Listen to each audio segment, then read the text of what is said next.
자, 우리 계시록을 보겠습니다. 누가 썼죠? 네, 요한이 썼죠. 그래서 요한이 썼기 때문에 요한계시록입니다.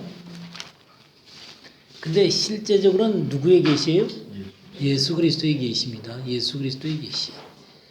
예수 그리스도로 시작된 계시입니다. 근데 이 계시록을 해석하는 유형이 몇 가지가 있어요.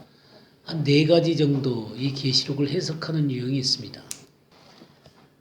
대부분은 과거적 해석법을 써요. 과거적인 해석법. 예, 우리나라의 그 이필찬이라는 사람도 그렇고, 이 계시록을 대부분 그런 입장에서 씁니다. 톰 라이트도 보니까 과거형으로 쓰고 있더라고요. 과거적인 해석법을 쓰고 있어요. 무슨 얘기냐면 요한 당시에 실제로 일어난 일이라고 생각하는 것입니다. 조금 더 길게 보면은 어디까지 보냐면은 콘스탄틴까지 해서 완전히 그 기독교가 그 로마에 승리하는 것으로 보는 그렇게 보는 게 이제 과거적인 해석법이죠. 저 그리스도를 로마로 보고 그래서 그 교황으로 인식하는 그런 경우들이 많이 있고요. 짐승숭배는 황제숭배를 얘기하는 것입니다. 황제숭배. 근데 그 바벨론이 이제 멸망당하는 게 17, 18장에 나오잖아요. 그 바벨론을 로마로 상징하는 것입니다. 로마. 그리고 그 666 표를 받는 것은 이제 황제숭배를 한 사람에게 표창장을 주는 거죠. 그러니까 인정해주는 어떤 뭐랄까 확인증을 주는 것이죠. 666의 표가 그런 것이라고 생각하는 것입니다. 백마 타고 오시는 주님은 바로 이 로마에 승리한 기독교가 승리한 것을 나타내는 것이다. 아니면 이제 재림이라고도 보는 것도 있어요. 재림이라고도 본다. 재림으로 보는데 이제 재림으로 보는데 재림 때 잡히는 짐승이나 거짓 선지자 이 두 짐승이 나오잖아요. 이 두 짐승이 나오는데 이 두 짐승은 후에 첨가된 것으로 보는 경우들이 많습니다. 후에 첨가됐다. 뭐라고 해석하기가 참 어려우니까 후에 첨가된 것이다. 그런 식으로 해가지고 과거적인 해석법이 나오는 것입니다. 그 다음에 역사적인 해석법이라는 게 있습니다. 역사적인 해석법이라고 하는 것은 뭐냐면 이 요한계시록이 인류 역사 가운데서 이루어져 왔다라고 하는 것입니다. 그래서 이 인류 역사 속에서 해석해야 된다. 그래서 교회 전반을 통해서 일어나는 사건으로 보고 있습니다. 그 다음에 이제 세 번째로 영적 해석법이라는 게 있습니다. 궁극적으로 선이 악을 이기는 것이고 하나님이 악마를 이기는 승리의 이야기일 뿐이지 계시록의 사건들을 그 어떤 의미만 이해하면 되지 어떤 실제적인 사건으로 보지 말아라. 그래서 이 요한계시록에서 어떤 실제적인 어떤 역사를 끄집어내기보다는 의미를 취하는 것입니다. 영적 의미들을 취하는 것. 그러니까 역사성과 예언성이 무시가 되는 것이죠. 그 다음에 이제 네 번째로 미래적인 해석법이 있습니다. 미래적인 해석법은 요한계시록 6장 이후의 모든 사건이 종말에 임박해서 일어나는 사건으로 보는 것입니다. 과거적인 해석법이나 이런 것들은 이 천년왕국이라든가 이런 그 엄청난 얘기들을 어떻게 소화해내기가 참 어렵습니다. 그래서 과거적인 해석법은 대체적으로 무천년 쪽에서 많이 하는데 천년왕국이 없다는 것이죠. 그 교회 시대가 바로 천년왕국이라고 하는 것입니다. 이런 몇 가지의 유형이 있는데 중요한 것은 미래적인 해석법으로 봐야 되겠죠. 그죠? 예, 임박한 이 마지막 때가 임박해서 이 요한계시록이 지금 열리고 있는 것이죠. 굉장히 열리고 있습니다. 이 요한계시록이 열리고 있다라고 하는 얘기는 주님이 오심이 임박했다라고 하는 것을 의미하는 것입니다. 자, 그러면 두 번째로 이제 요한계시록의 특성을 좀 보도록 하겠습니다. 특성은 뭐냐면 요한계시록은 닫는 책입니다. 닫는 책. 닫는 책. 여는 책은 뭐겠어요? 이제 창세기죠. 창세기. 창세기는 여는 책입니다. 근데 요한계시록이 닫지 않으면 성경 자체가 계시는 열어놨는데 완성이 없는 것이죠. 그죠? 완성이 있어야 되는 것입니다. 요한계시록을 통해서 성경이 어떻게 완성되어지는가를 보여주는 것입니다. 그러면 요한계시록을 모르게 되면 어떻게 완성되는가를 볼 수가 없는 것이죠. 그죠? 그리고 이 요한계시록은 따로 독립되어 있지 않습니다. 따로 독립되어 있지 않아요. 요한계시록은 따로 독립되어 있는 게 아니라 창세기부터 유다서까지의 모든 성경의 흐름 속에서 완성을 나타내는 것입니다. 그러니까 조화와 통일이 있어야 되는 것이죠. 그러니까 모든 다른 65권과 뭐가 이래야 돼? 조화가 있어야 되겠죠? 네, 조화가 있어야 돼요. 그리고 통일이 되어져야 됩니다. 그냥 이것만 따로 국밥이 되면 곤란해요. 그렇게 되면 요한계시록만 따로 취급을 하게 되면 다른 성경과 유리되어지게 해석되어지게 되는 것이죠. 그 다음에 이 요한계시록의 또 중요한 특성 중에 하나가 뭐냐면 요한계시록을 사람들이 좀 두려워합니다. 그 요한계시록을 잘 안 읽으려고 그래요. 좀 무시무시하다고 그런 얘기 들어보셨어요? 많이 듣죠. 네. 두려워해요. 요한계시록을 두려워합니다. 근데 요한계시록은 승리와 영광으로 가득 찬 책입니다. 그 요한계시록을 두려움 가운데 읽지 않으면 이 수많은 승리와 영광을 이 요한계시록을 통해서 얻을 수 있는데 그런 이 승리와 영광을 볼 수가 없는 것이죠. 그러니까 이 요한계시록은 승리와 영광으로 가득 차 있는 책입니다. 절대로 요한계시록은 두려워하는 책이 아니에요. 정말 재밌습니다. 재밌고 쉽습니다. 쉽고 명료합니다. 어떤 이 계시록을 이해를 하면 참 재밌어요. 그 다음에 쉽고. 그러니까 이 쉽다라는 얘기는 단초들이 있다는 얘기입니다. 요한계시록을 해석할 수 있는 단초들이 있고 이런 단초들을 찾아내면 되게 쉽습니다. 그리고 명료하게 그 뜻을 이해할 수 있습니다. 그 다음에 요한계시록의 중요한 특성 또 한 가지는 어떤 것이냐면 성도들을 그리스도의 신부로 준비시키는 책입니다. 이 요한계시록을 읽고 또 요한계시록을 이해해야만 그리스도의 신부로 자신을 단장시킬 수가 있는 것이죠. 그래서 이단을 대적할 수 있고요. 주님에 대한 갈망이 더 커져가는 것입니다. 그리고 이 요한계시록에는 주님의 신부로 단장돼가면서 어떤 것들을 특별히 그러냐면 경배자가 되게 해요. 경배자가 되게 하는 것입니다. 하나님을 경배하는 사람이 되게 만들어요. 하나님을 찬양하는 사람이죠. 그 다음에 이기는 자가 굉장히 많이 나옵니다. 요한계시록에는 이기는 자. 이기는 자로서 자신을 준비시키게 되는 정말 주님 안에서 이기는 자가 되기를 원하시죠. 예, 이기는 자가 되려면 이 요한계시록을 깊이 이해를 해야 되고 이 요한계시록을 마음속에 간직하고 이 요한계시록이 우리에게 주는 그 승리와 영광을 우리 속에 간직하게 되게 되면 경배자가 되고 이기는 자가 되게 되는 것이죠. 그래서 이 요한계시록은 정말 승리하려고 하는 크리스찬에게는 필수적인 책이다. 이 마지막을 살아가는 사람들, 그리고 마지막을 승리하면서 살아가는 사람들, 그리고 하나님의 영광을 경험하면서 삶에 주님과 더불어 동행하기를 원하는 사람들은 이 요한계시록을 알아야 돼요. 이걸 모르면 하나님의 엄청난 세계를 모르는 것이죠. 그러니까 마지막 하나님이 완성시키려고 하는 그림을 전혀 볼 수가 없으니까 어떻게 자신을 준비시켜야 되는 것인지, 어떻게 삶의 방향을 갖고 살아가야 되는지를 알 수가 없는 것이죠. 요한계시록을 알아야만 합니다.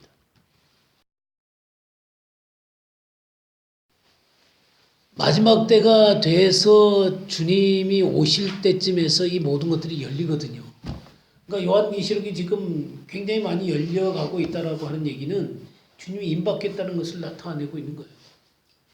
그래서 미래적인 해석법으로 이것들이 이 요한계시록이 보여지기 시작하고 있으니까.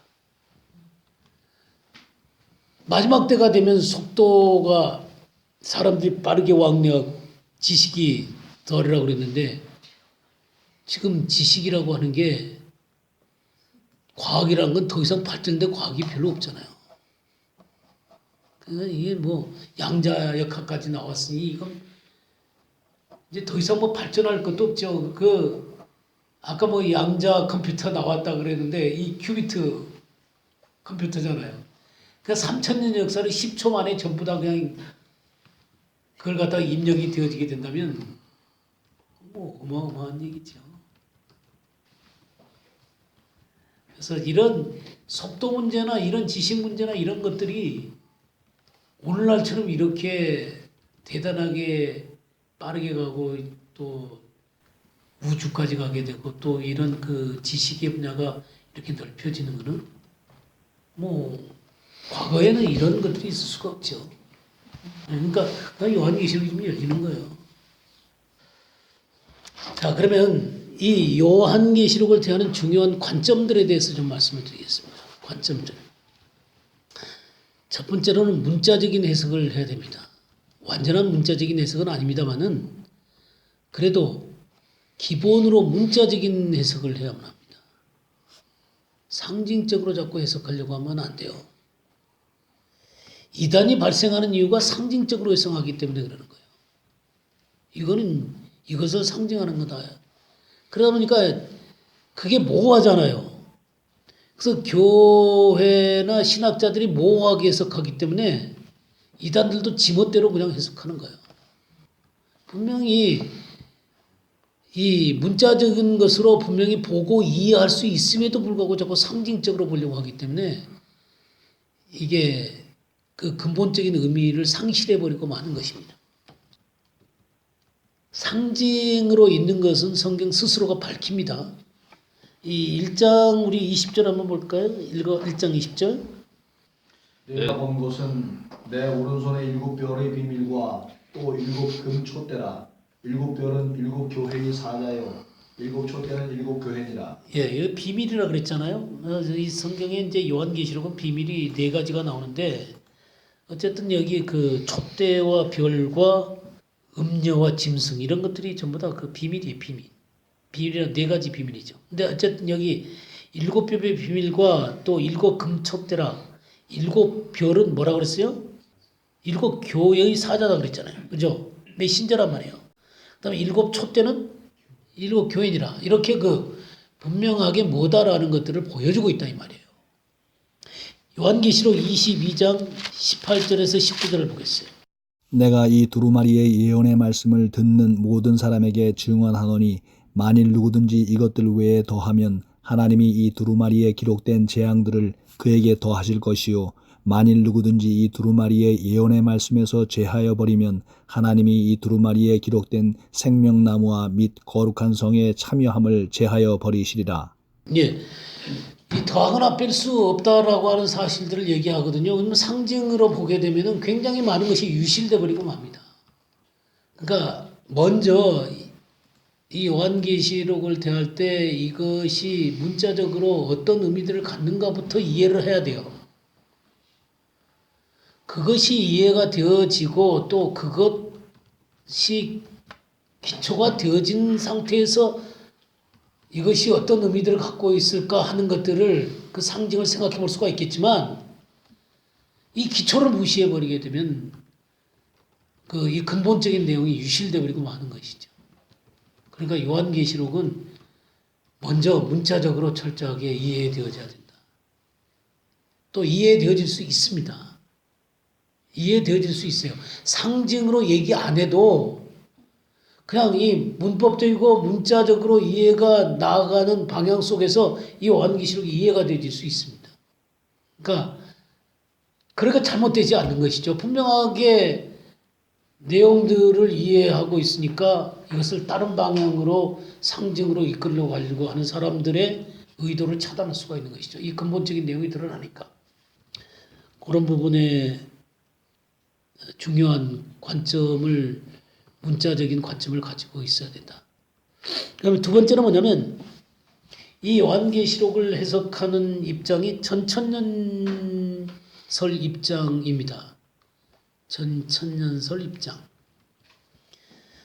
전천년설이라고 하는 게 뭐냐면 그리고 요한계시록 20장 1절에서 3절 보겠어요. 또 내가 보매 천사가 무저갱이의 열쇠와 큰 쇠사슬을 그의 손에 가지고 하늘로부터 내려와서 용을 잡으니 곧 예편이요 마귀요 사탄이라 잡아서 1000년 동안 결박하여 무저갱에 던져 넣어 잠그고 그 위에 임봉하여 1000년이 차도록 다시는 만국을 미용하지 못하게 하였는데 그 후에는 반드시 잠깐 요일이라. 네, 주님이 재림을 하셔서 마귀를 잡아가지고 무저갱에다 집어넣는 것입니다. 여기 그 19장 보게 되면 19장 11절 보세요. 또 내가 하늘이 열린 것을 보니 보라 백마와 그것을 탄 자가 있으니 그 이름은 충신과 진실이라. 그가 공의로 심판하며 싸우더라 하면서 그분이 이렇게 내려오시는 것입니다. 그래갖고 이 짐승과 짐승의 그 선지자는 불목 가운데 집어넣고 또 용은 잡아가지고 무저갱 속에 집어넣는 것을 보게 되는 것입니다. 그러니까 이렇게 천년왕국이라고 하는 것은 이 일이 있은 다음에 일어나게 되는 것이죠. 이것을 보고 전천년설이라 그러는 것입니다. 우리가 천년설 이것에 대해서 부천년설이 있고요. 그 다음에 후천년설이 있고요. 세 번째 전천년설이 있습니다. 그럼 이 무천년설이라고 하는 게 어떤 것이냐면 예수 그리스도의 십자가가 있잖아요. 그죠? 우리 주님이 오셔갖고 이 십자가에서 구속을 완성하시고 부활하셨잖아요. 그리고 승천을 하셨습니다.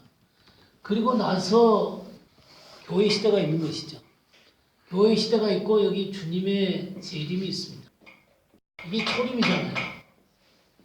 그래서 예수 그리스도가 초림하셔서 십자가에서 완성하시고 승천하신 다음에 재림할 때까지 이 시대를 보고 뭐라 그러면 교회 시대라 그러는데 무천년설은 어떤 것이냐면 바로 이 교회 시대가 천년왕국이라는 겁니다. 이 교회 시대가 천년왕국이라는 거예요. 그래서 천년왕국이 없고 이 교회 시대가 천년왕국이라는 거예요. 그러면 여러분 쉽게 생각해서 천년왕국이 이처럼 어지럽고 문제가 많습니까? 주님이 다스리시는 이 천년왕국이 이렇게 문제가 많으면 이게 천년왕국이 되겠어요? 근데 이게 지금 이게 오늘날 거의 뭐 90% 이상이 이설을 갖고 얘기를 해요. 무천년적인 입장이. 거의 모든 교회들이 다 이걸 얘기하고 있습니다. 그러니까 천년왕국에 대한 소망도 없고 그냥 주님이 오셔갖고 이 모든 것을 해결하고 끝내시고 그냥 새로운 새 땅으로 들어가는 거예요.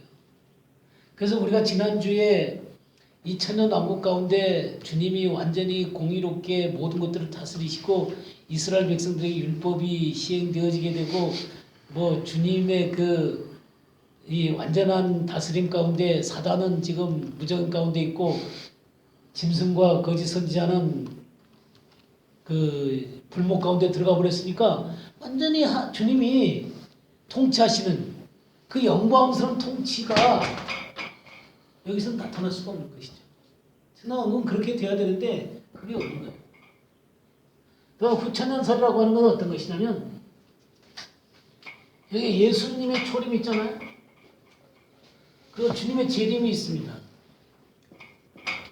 근데 이 마지막 주님 재림하기 전에 여기에 천년왕국이 있다는 것입니다.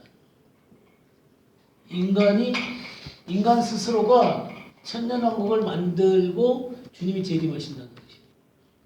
그러니까 이 설이 나오게 된 건 왜 나오게 됐냐면 산업혁명이 일어나게 됨으로 말미암아 인간이 굉장히 잘 살게 되었어요. 그리고 유토피아를 꿈꾸게 되고 그 다음에 이제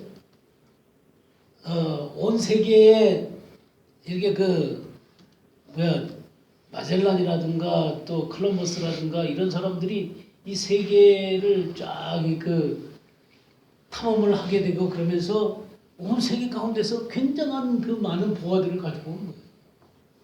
그러니까 이 풍성함이라는 건 이루 말할 수가 없었어요. 이 제국시대죠. 그러면서 산업혁명이 발달되어 가면서 그냥 인간은 유토피아를 꿈꾸는 시대가 됐어요. 그럼 너무너무 잘 살게 된단 말이에요. 그러니까 인간은 이 천년왕국을 만들어낼 수 있다라는 그런 꿈을 꾸기 시작했어요.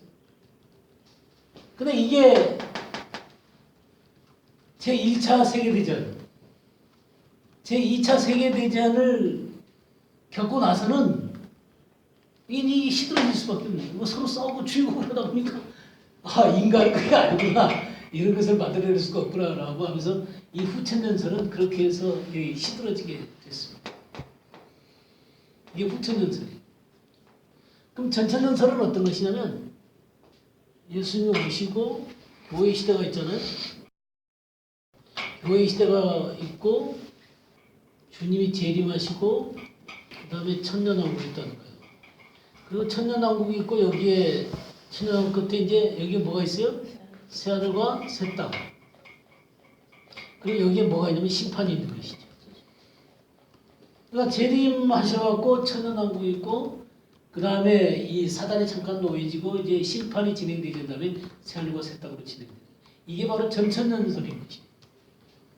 이 입장으로 봐야 되는 것이에요. 이 성경이 얘기하는 그대로 이 입장으로 봐야 되는 것입니다. 이 무천년설, 그 다음에 후천년설, 그 다음에 전천년설이 구분이 됩니까? 네, 그거는 재림을 앞두고 있냐? 재림이 앞에 있으면 전천년설. 그러니까 천년왕국의 앞에 재림한다 이거예요. 그게 전천년설이에요. 이해가 되셨죠? 네.